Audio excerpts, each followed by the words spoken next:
Hi, I'm Bassmaster Elite Series Pro Dave Lefebre, and I wanted to talk to you a little bit about fishing current.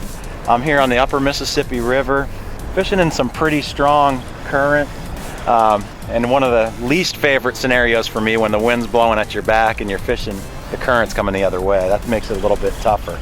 But this is a finesse technique, and you know, one of the few times you'll see me with a spinning rod in my hand. I'm using a little shaky head. I do this with a small little tiny jig and also a little shaky head bait like this, but I always kind of lean toward that jig profile. This is a jig trailer, something not a lot of people do. You see it with a finesse worm, a 4-inch worm, and maybe a single tail grub, but a double tail is deadly for this.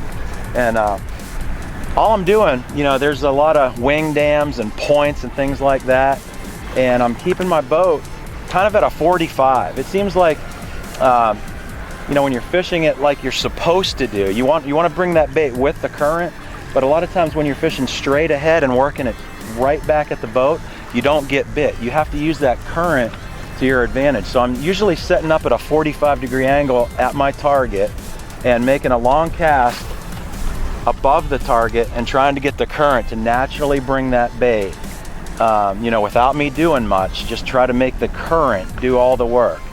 And you know, for some reason, that's the way to trigger bites. And not just smallmouth, but walleyes and other fish, everything that swims in the river. It seems to me that when you get that bait going, you know, perpendicular to the current and let it go down through there and use the current to your advantage and don't overwork the bait, I get a lot more bites. Last thing is making sure that you have a bait that's not too heavy, something that's not going to dig down in those rocks and get you snagged. You want to experiment a lot. You got to experiment to find these little honey holes, but once you find one, you know, you want that perfect weight where you're just barely tickling the tops of those rocks as it drifts down. But it's a really deadly technique, something I would suggest that you definitely try, and hopefully it works for you and you catch some fish doing it.